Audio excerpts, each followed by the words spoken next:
chilura chirota ba nyir kenai de nyiri Alicha kuyin kenyi nyir ke kai bung da wel nyir ke banyu piu nyir kenai jam wel ye yan chidit kalung china chilura chirota ba nyir kenai de nyiri nyina loy ke denga chinde ping jure jal gaya beril way ake kuzur mani jor nyar nyir yen da chira loy ti ke ting de nyir nyi wel lon yen ke wel nyir yen unden nyan tanden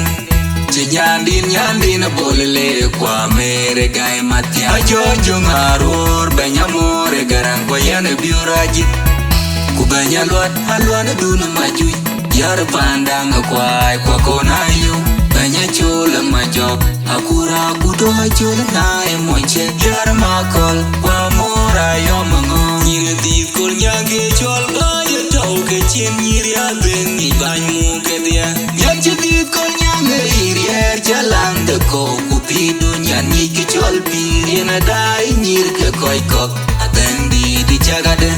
Kerbio wachinu nyani chenga teng ye chenge jeren Yanchi tit kol nyange irier jalang de ko Kupidu nyan nyiki chol piri na dai nyir ke koi kok Ateng di chagade Kerbio wachinu nyani chenga teng ye chenge jeren Yanchi tit kol nyange irier jalang de ko Kupidu nyan nyiki chol piri na dai nyir ke koi kok Ateng di chagade Kerbio wachinu nyani chenga teng ye chenge jeren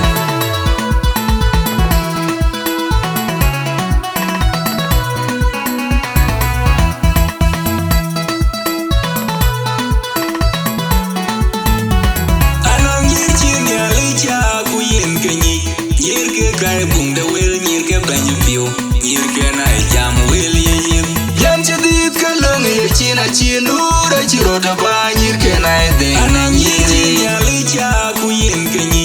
nyir ke kai bung da wel nyir ke banyu piu nyir ke nai jam wel ye yan chidit kalung china chinura chirota ba nyir ke nai de nyiri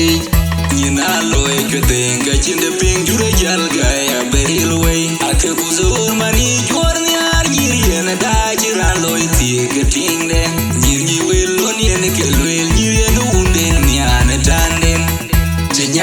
Nyandin bolele kwa mere gai matia Jojo ngarur banyamore garang kwa yana biurajit Kubanya alwana duna majui Yar pandang kwa kona yu Banya chola majok Akura kudo chola nae monche Yar makol kwa mora yomango nyir tit kol nyange chol baya tau ke chen nyir ya ben ni banyu ke dia Yanchi tit kol nyange irier jalang de ko Kupidu nyan nyiki chol piri na dai nyir ke koi kok Ateng di chagade Kerbio wachinu nyani chenga teng ye chenge jeren Yanchi tit kol nyange irier jalang de ko Kupidu nyan nyiki chol piri na dai nyir ke koi kok Ateng di chagade